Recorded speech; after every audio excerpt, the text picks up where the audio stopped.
Саламатсыздар ма, құрметті оқушылар? Бүгін біз алгебра 7-ші сынып 6-108-ші есепті шығарамыз. Бұл жерде кішкентай етіп алдым, себебі теңдіктің сол жағы мен оң жағын көру үшін осы ыңғайлы секілді. Енді бірінші біз теңдіктің сол жағын қосуымыз қажет. Мен алдымен неменен қоссам болады? Мына екі бөлшекті қосып алайын, сосын үшінші бөлшекті қосармын. Ал ендеше кеттік, бұл жерде а минус б болып тұр, мына жерде б минус а болып тұр. Мына екеуін бірдей қылу үшін мынада мен минусты жақшаның сыртына шығарып жіберсем болады. Яғни минус жақшаның сыртына шығарып жіберсем таңбалар өзгеріп кетеді, а минус б болады. Сонда мынау а минус б мынаған ұқсайды, ал мынаның минусы алдына шығады да мына плюсті минус қылып жібереді. Олай болатын болса, былай жазсақ болады. А жағдайы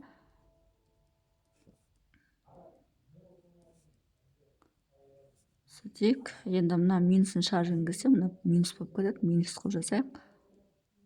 Сосын б минус с деп жазайық та, мынаны а минус б деп жазайық.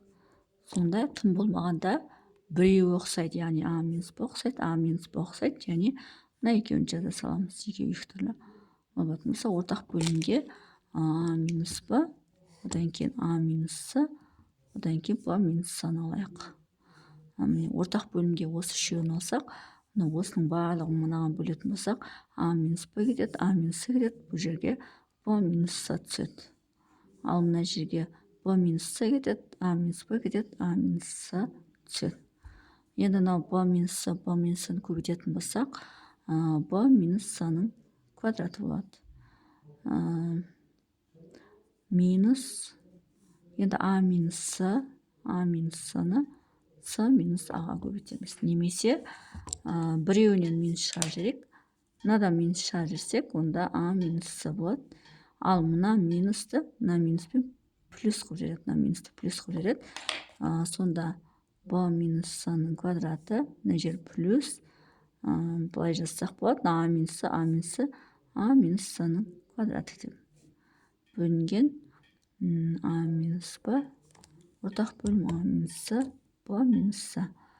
Енді мыналарды ашатын болсақ, бірдеме өзгереді деп ойламаймын.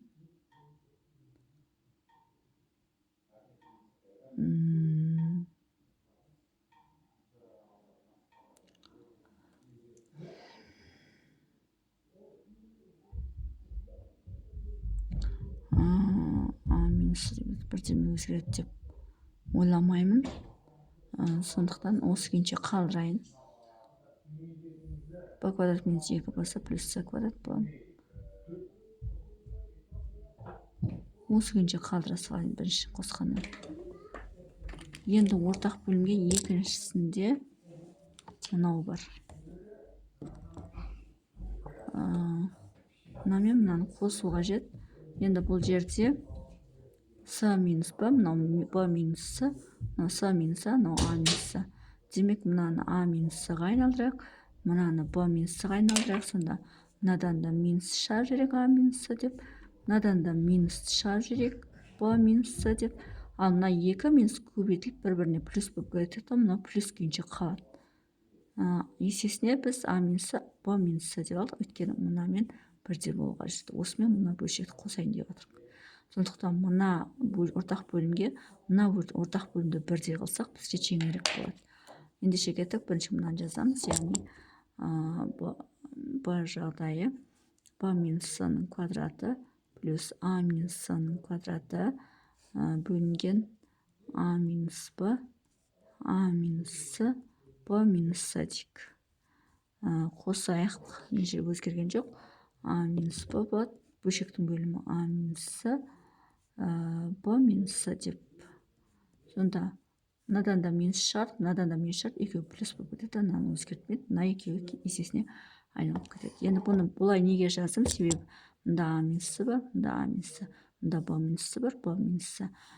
Сонда ортақ бөлімге барлығын алатын болсақ, осының бәрін алатын болсақ, мынаған бөлетін болсақ, бір түседі. Ал мынаған бөлетін болсақ, а минус с кетеді, қысқарып б минус с кетеді, а минус б қалады. Енді мыналарды ашайық, себебі ашпасақ болмайды деп тұр. Мынаны ашатын болсақ, 2 өрнектің айырмасының квадраты ол бізде b квадрат минус 2bc плюс c квадрат береді. Мынаны ашатын болсақ, a квадрат минус 2ac плюс c квадрат береді. Мынаны ашатын болсақ, плюс a квадрат минус 2ab плюс b квадрат береді. Енді ұқсас мүшелер b квадрат пен b квадрат қосылып 2b квадрат береді. Минус 2bc басқа жоқ, сондықтан минус 2bc жазамыз. c квадрат біреу, екеу, сондықтан 2c квадрат тек. Одан кейін a квадрат біреу, екеу плюс 2a квадрат болады. Минус 2ac. Одан кейін минус 2ab. Бөлінген a минус b, a минус c, b минус c. Не осылай болып қалады екен. Бұл жерден барлығын жақшаның сыртына a-ны шығарып жіберейік. 2-ні шығарып жіберейік. Не болады екен? b квадрат минус bc плюс c квадрат плюс a квадрат минус ac минус ab. Осылай болады екен.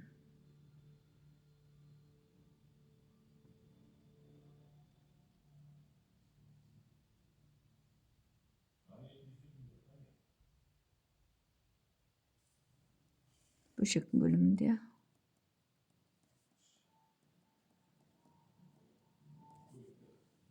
Осы теңдіктің сол жағы міне осылай болды. Енді теңдіктің оң жағын дәлелдеу керек.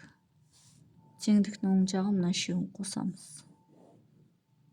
a минус b, b минус c. Мына екеу. Үшеуін де қосайық. Бірақ мынаны минусын шығарып жіберейік те, a минус c дейік. Ал минус шығып кетсе, онда мынаны минус қылып жібереді. Неге мен a минус c қылатым? Себебі теңдіктің сол жағында a минус b, a минус c, b минус c. Осылай алатын болсақ, сөйлесе осы үшеуі бірдей болады. Ендеше ортақ бөлімге a минус b, b минус c, a минус c алайық. Жағдай деп қояйық. b плюс 2 бөлінген b минус c. Мына жер минусқа айналып кетті, a минус c осы. Ортақ бөлімде осы үшеуін де алайық. a минус b, b минус c, a минус c. Үшеуін де алатын болсақ, онда a минус b қалады да қысқарып, мынаған b минус c, a минус c болады. Мынаған b минус c кетеді де, a минус b, a минус c болады. Мына a минус c кетеді де, a минус b, b минус c болады. Енді мынаған көбейтеміз. 2, барлығында 2 бар. Сондықтан мына екеуін көбейтеміз.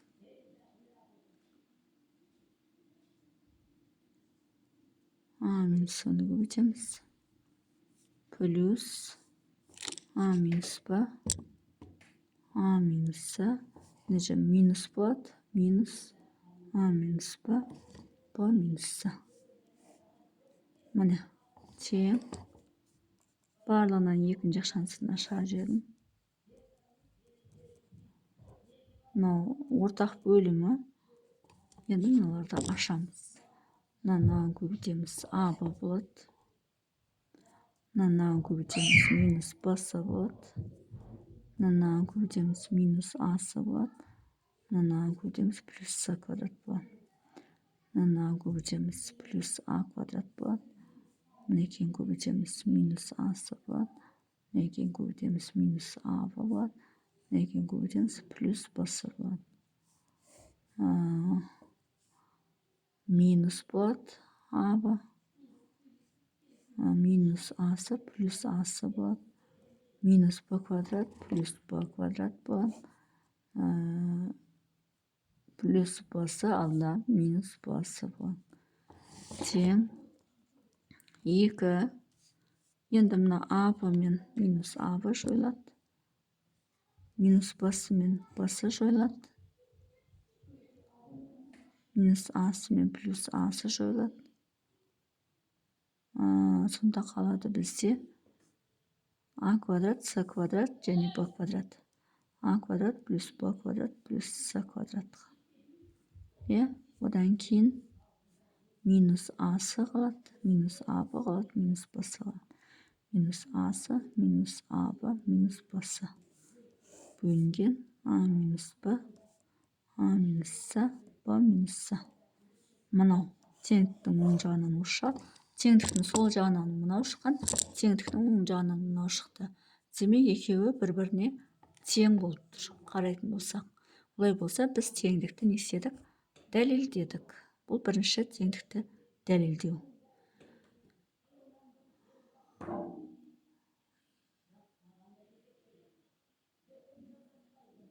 Екіншісін екінші видеоға салмасам уже ұзақ болып кетті. Бұл 2-де 108-дің біріншісін дәлелдедік, екіншісін бөлек видео салайын. Сонымен есептің шығар жолы осындай. Егер есептің шығар жолы түсінікті болса, лайк басып, комментарий жазып, каналыма тіркеліп кетсеңіздер болады.